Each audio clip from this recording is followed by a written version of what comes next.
नमस्कार दोस्तों, leap stock ideas में आपका स्वागत है। पिछले वीडियो में हमने जाना था ट्रेडिंग सॉफ्टवेयर को कैसे डाउनलोड करें और उसको कैसे लॉगिन करें, और इस वीडियो में हम जानेंगे ट्रेड टाइगर सॉफ्टवेयर जो ट्रेडिंग सॉफ्टवेयर है उसके कुछ टूल्स के बारे में और उसके बेसिक सेटिंग्स के बारे में हम जानेंगे। तो शुरू करते हैं वीडियो को। उससे पहले इसको आईडी को मैं लॉगिन करता हूँ मेरी आईडी से। हाँ, तो मैंने इसको लॉगिन कर दिया है। अभी आप ऊपर की तरफ देख पा रहे होंगे काफ़ी कुछ ऑप्शन लिखे हुए, जैसे home, market watch, AOC, report tools, बेटा टूल्स, रिसर्च, एमएफ और सेटिंग्स। तो ये सारे ऑप्शन हैं। तो अपन कुछ ऑप्शन को समझने की कोशिश करते हैं जो अपने काम आने वाले हैं और जो ज़रूरी काम आने वाले हैं उनको समझने की कोशिश करते हैं। तो अपन शुरू करते हैं होम से। आप होम पे क्लिक करोगे तो आपको ऑप्शन मिलेगा लॉग आउट। तो ये लॉग आउट करने के लिए है। और इसके अलावा मार्केट वॉच है, चार्ट है और इसके बाद में थीम है। तो ये सॉफ्टवेयर का जो थीम बदलनी है, कलर टोन को बदलना है, तब ये आपको ये ऑप्शन काम आता है। तो आप यहाँ पे नीचे एक छोटा सा डॉट है, वहाँ पे क्लिक करोगे तो आपको ऑप्शन मिलेंगे इसको थीम को बदलने के लिए। इसमें 4 कलर ऑप्शन है थीम को बदलने के लिए। ब्लू थीम है, ऑरेंज थीम है, सिल्वर थीम है और ब्लैक थीम है। तो मैंने ब्लैक थीम लगा रखी है। आप उसको ब्लू भी कर सकते हो, ऑरेंज भी कर सकते हो। तो एक मैं करके बता देता हूँ आपको ऑरेंज, तो उसको थोड़ा आपको आइडिया हो जाएगा। ये इस तरीके से है ना, इसकी थीम बदल सकती है पूरे सॉफ्टवेयर की। तो वापस अपन उसको ब्लैक में कन्वर्ट कर लेते हैं। तो मैं इसको वापस ब्लैक में कर लेता हूँ। तो इस तरीके से ये थीम बदलने का एक ऑप्शन है। और इसके अलावा लैंग्वेज बदलने का भी ऑप्शन है। तो लैंग्वेज पे अगर डॉट पे क्लिक करोगे तो आपको भी 3-4 मल्टीपल लैंग्वेज का ऑप्शन मिलता है, जैसे गुजराती, हिंदी, मराठी। ठीक है, तो उसको बाय डिफ़ॉल्ट मैं इंग्लिश ही रखता हूँ। ठीक है ना। और इसके बाद में आता है फंड ट्रांसफ़र, जो आपके काम की चीज़ है। तो फंड ट्रांसफ़र पे अगर आप क्लिक करेंगे तो उसके बाद में इस तरीके से आपको एक व्यू मिलेगा। तो ये फंड ट्रांसफ़र का काम आता है आपको डीमेड अकाउंट में पेमेंट ट्रांसफ़र करने के लिए। जब आपने अकाउंट खोला है तब आपने एक बैंक अकाउंट नंबर लिंक करवा रखे होंगे।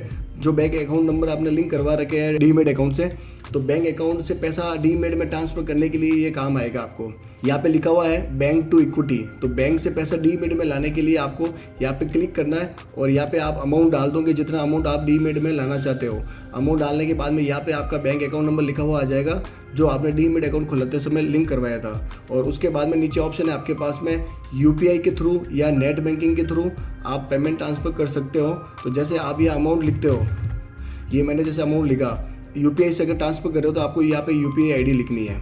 अगर नेट बैंकिंग से कर रहे हो तो नेट बैंकिंग पे आप टिक करने के बाद में ट्रांसफ़र फंड पे क्लिक करोगे तो ये आपको नेट बैंकिंग के पेज पे ले जाएगा, जहाँ आपको आईडी पासवर्ड लगाकर लॉगिन करने के बाद में पैसा ट्रांसफ़र करने के लिए कंफर्मेशन करना है। तो इस तरीके से ये फंड ट्रांसफ़र होता है। इसके अलावा आप वापस मैं इसको फंड ट्रांसफ़र को ओपन करता हूँ एक पॉइंट और बताने के लिए आपको। तो एक तरीके से ये बैंक से इक्विटी में पैसा ट्रांसफ़र करने के लिए भी काम का है। और वापस आपको डीमेड अकाउंट से अगर बैंक में पैसा वापस निकालना हो, विड्रॉल करना हो, तब आप यहाँ पे क्लिक करेंगे इक्विटी टू बैंक। तो यहाँ पे क्लिक करने के बाद जो अमाउंट आप लिखोगे वो डीमेड से वापस आपके बैंक के खाते के अंदर आ जाएगा।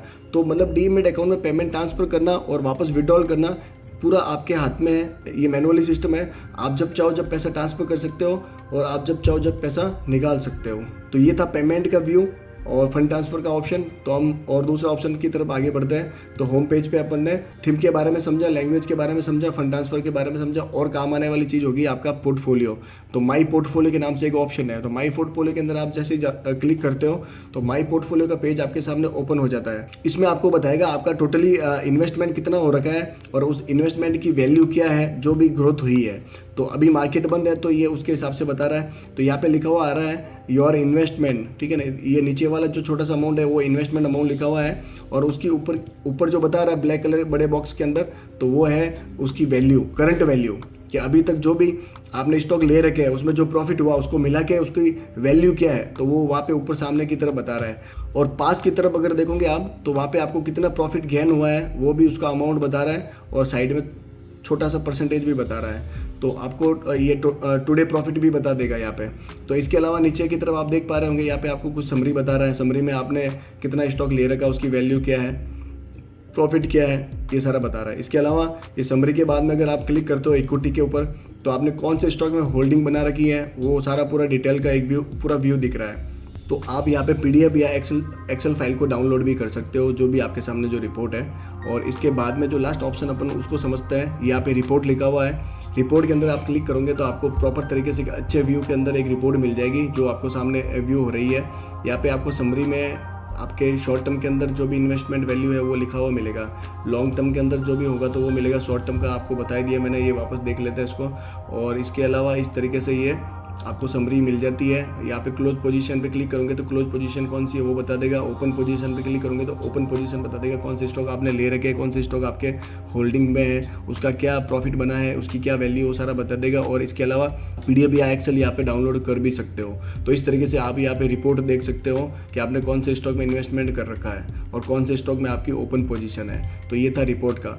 तो होम पेज के अंदर काम आने वाली चीज़ आपको मैंने बता दी, एक बार वापस रिपीट कर लेता हूँ। फंड ट्रांसफर, माई पोर्टफोलियो, ये सबसे मोस्टली काम आने वाला। एक तो फंड ट्रांसफर हो गया, एक माई पोर्टफोलियो हो गया। बाकी कुछ बेसिक है, थीम, लैंग्वेज वगैरह, वो इतना काम आपको रेगुलरली काम नहीं पड़ने वाला है, ठीक है। अब आते हैं मार्केट वॉच के अंदर। मार्केट वॉच पे अपन क्लिक करते हैं तो यहाँ पे आपके सामने ऑप्शन है ब्लैंक मार्केट वॉच। तो अपन सबसे पहले समझते हैं पहले ऑप्शन को। ब्लैंक मार्केट वॉच पे अपन क्लिक करते हैं तो आपके सामने एक ऑप्शन है ओपन एज लोकल और दूसरा ओपन एज ग्लोबल जो हाइड है। तो अपन ओपन एज लोकल को ओपन करते हैं। तो यहाँ पे अपन ओपन एज लोकल को ओपन करने के बाद में आपके सामने एक ब्लैंक मार्केट वॉच आ गई है। इस ब्लैंक मार्केट वॉच में आप अपने चॉइस के कोई भी स्टॉक को ऐड कर सकते हो जिसको आप ट्रैक करना चाहते हो। उसको ऐड करने के लिए आपको वापस मार्केट वॉच में जाना पड़ेगा और यहाँ पे आपको ऐड स्क्रिप्ट पे आप क्लिक करोगे या आपको ऊपर की साइड में दिख रहा है इक्विटी, डेरिवेटिव, करेंसी, कमोडिटी, इस तरीके से। तो अभी अपन इक्विटी पे है। इक्विटी में नीचे आपको एक्सचेंज का नाम NSE लिखा हुआ आ रहा है बाय डिफॉल्ट। तो यहाँ पे आपको कोई भी स्टॉक को ऐड करने के लिए आप यहाँ पे नाम टाइप करोगे। जैसे मारुति लिख रहा हूँ मैं यहाँ पे, तो ये मैंने मारुति लिखा तो नीचे मारुति का नाम आ गया और मैं इसको ऐड पे क्लिक करके ऐड कर लूँगा तो ये नाम पीछे ऐड हो गया है। इसी तरीके से और एक दो नाम मैं ऐड करता हूँ। एक्सिस बैंक कर दिया मैंने तो इसको टिक किया और उसको ऐड किया। कैन बैंक कर दिया मैंने, इसमें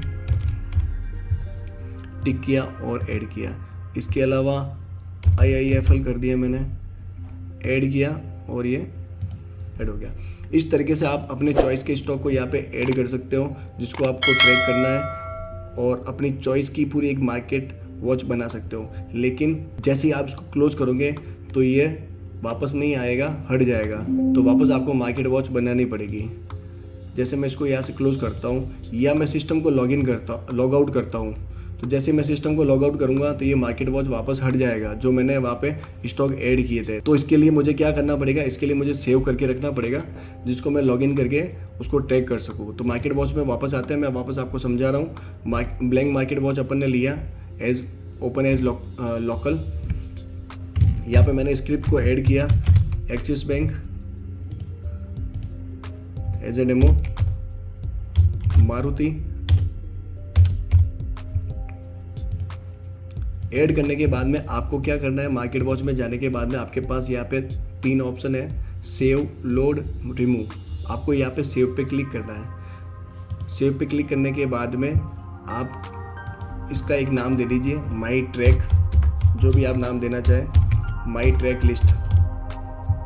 और इसको आप सेव कर लीजिए कहीं पे भी। मैं डेस्कटॉप पे कर लेता हूँ और इसको सेव पे क्लिक करके इसको कंफर्म कर लीजिए। अब ये टेम्पलेट की तरह सेव हो गया है। अब आप जब लॉग आउट करेंगे या यहाँ से आप हटा लेते हैं या आप लॉग आउट करते हैं तो वो स्क्रिप्ट को वापस लाने के लिए आपको क्या करना है, वापस मार्केट वॉच में जाएंगे और अब आप जाएंगे लोड के अंदर। लोड पे क्लिक करोगे आप और आप डेस्कटॉप पे आपने टेम्पलेट बनाया था तो डेस्कटॉप पे तो अपन उसको ओपन करते हैं। तो जैसे अपन ने उसको ओपन किया तो जो आपने बना रखा था, सेव किया था, ऐड किए हुए स्टॉक, वो आपके सामने खुल के ओपन है। तो इस तरीके से आप अपने चॉइस के स्टॉक के टेम्पलेट बना सकते हो और उसको सेव कर सकते हो। जब भी लॉगिन करोगे आप उसको लोड करने के बाद में उसको वो आपके सामने टेम्पलेट रेडी रहेगा खुल के। इस तरीके से मार्केट वॉच स्क्रिप्ट बनाई जाती है, सेव की जाती है और लोड की जाती है।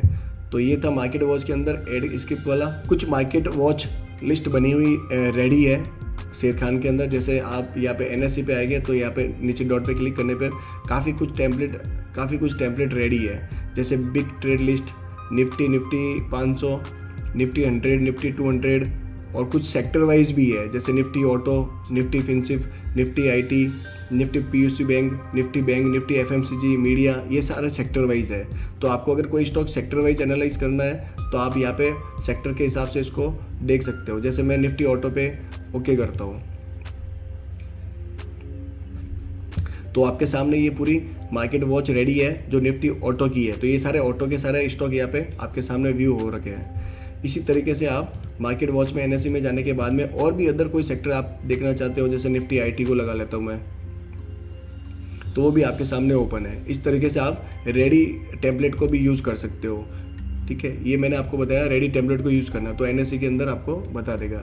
BSE के अंदर भी देखना चाहते हो तो उसका भी रहता है, जो भी है दोनों अवेलेबल है। ठीक है, तो इसमें मोस्टली आपको काम आने वाली यही चीज़ें हैं, मार्केट वॉच को ऐड करना या उसको सेव करना या उसको लोड करना या जो रेडी है उसको काम में लेना। ठीक है, उसके बाद में अपन AOC में आते हैं। इसमें कुछ अपने काम का नहीं, रेगुलर जो काम आने वाला है रिपोर्ट के अंदर आता है। रिपोर्ट के अंदर आपको order, net position, limit statement और DPSR इसका काम पड़ने वाला है। तो जब भी आप कोई बाई का ऑर्डर लगाओगे या सेल का ऑर्डर लगाओगे या स्टॉप लॉस का ऑर्डर लगाओगे तो वो ऑर्डर सेम डे का आपको ऑर्डर के अंदर दिखेगा। ठीक है, जैसे ही आप ऑर्डर पे क्लिक करोगे तो अगर आपने कोई सेल का ऑर्डर, बाई का ऑर्डर या स्टॉप लॉस का ऑर्डर अगर आपने लगा रखा है तो वो आपको ऑर्डर रिपोर्ट के अंदर दिखेगा या नेट पोजीशन के अंदर भी आपको दिखेगा। नेट पोजीशन के अंदर और ऑर्डर के अंदर सेम डे की रिपोर्ट ही आपको दिखेगी। अगर आपने कोई आज स्टॉक लिया है और उसको होल्ड करके रखा है तो वो रिपोर्ट आपको DPSR के अंदर दिखेंगी। मतलब आज लिया हुआ स्टॉक दूसरे दिन के बाद से कोई भी दिन हो वो आपको DPSR रिपोर्ट के अंदर दिखेगा। जैसे मेरे ये 2 स्टॉक मैंने ले रखे थे तो ये काफ़ी टाइम से लिए हुए हैं, तो ये DPSR के रिपोर्ट के अंदर यहाँ पे शो हो रहा है। इस तरीके से आपको स्टॉक की होल्डिंग आपके सामने व्यू होगी। DPSR रिपोर्ट के अंदर आपको व्यू होगा सेकंड डे का स्टॉक। DPSR के अंदर आपको व्यू होगा आपके होल्डिंग स्टॉक जो एक दिन से ज़्यादा आप रोक के रखते हो, वो आपको इस रिपोर्ट के अंदर दिखेंगे। इसके अलावा रिपोर्ट के अंदर एक लिमिट स्टेटमेंट है। लिमिट स्टेटमेंट में अगर आप देखने जाओगे तो यहाँ पे आपको लिमिट बता देगा ट्रेडिंग के लिए और आपके क्या फंड की लिमिट है जो आप ट्रेडिंग के लिए यूज़ ले सकते हो। तो नेट अवेलेबल ट्रेडिंग लिमिट, यहाँ पे जो भी फंड रहेगा वो आप लिमिट में यूज़ ले सकते हो। तो जितना फंड आपका कुछ स्टॉक लेने के बाद में और अगर लिमिट बताता है तो उससे आप और स्टॉक ले सकते हो। तो रिपोर्ट में हमने कुछ ज़रूरी पॉइंट समझे, रिपोर्ट के अंदर हमने जो समझे वो मैं आपको वापस समरी के तौर पे वापस समझा देता हूँ। ऑर्डर समझा, नेट पोजीशन समझा, लिमिट स्टेटमेंट और DPSR रिपोर्ट ये हमने समझा। हीट मैप पे आप क्लिक करोगे तो इस टाइप से ये विंडो आपके सामने खुल के ओपन होगा। इसमें सबसे हाईएस्ट अभी कौन सा स्टॉक चल रहा है, कौन सा स्टॉक गैनिक है वो आपको बता देगा। वो ज़्यादा डार्क ग्रीन कलर में होगा और जो लाइट में है वो उसके बाद में है और उसके बाद में जो रेड में है वो डाउन चल रहा है। ठीक है, इस तरीके से आपको हीट मैप में बता देगा। तो ये पूरे सेक्टर वाइज आपको बता रहे हैं। जैसे PUC बैंक अभी सबसे हाईएस्ट में है और उस पर आप डबल क्लिक करोगे तो स्टॉक के नाम भी आपके सामने आ जाएंगे।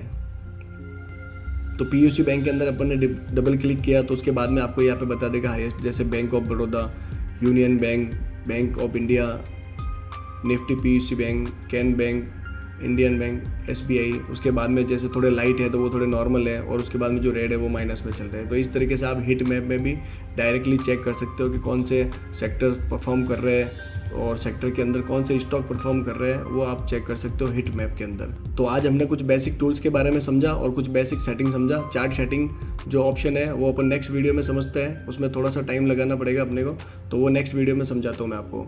तो सेटिंग के अंदर जो ग्राफ सेटिंग है वो नेक्स्ट वीडियो में मैं बनाऊंगा। अभी तक के लिए जो सेटिंग आपने समझी है और जो टूल समझे हैं आप उसको एक बार आप भी समझने की कोशिश करें अपने सॉफ्टवेयर पे। तो दोस्तों ये वीडियो आपको कैसा लगा हमें कमेंट बॉक्स में जरूर बताएं और कोई जानकारी आप चाहते हो तो कमेंट बॉक्स में जरूर लिखें। वीडियो को लाइक करें, चैनल को सब्सक्राइब करें और अपने फ्रेंड के साथ शेयर करें।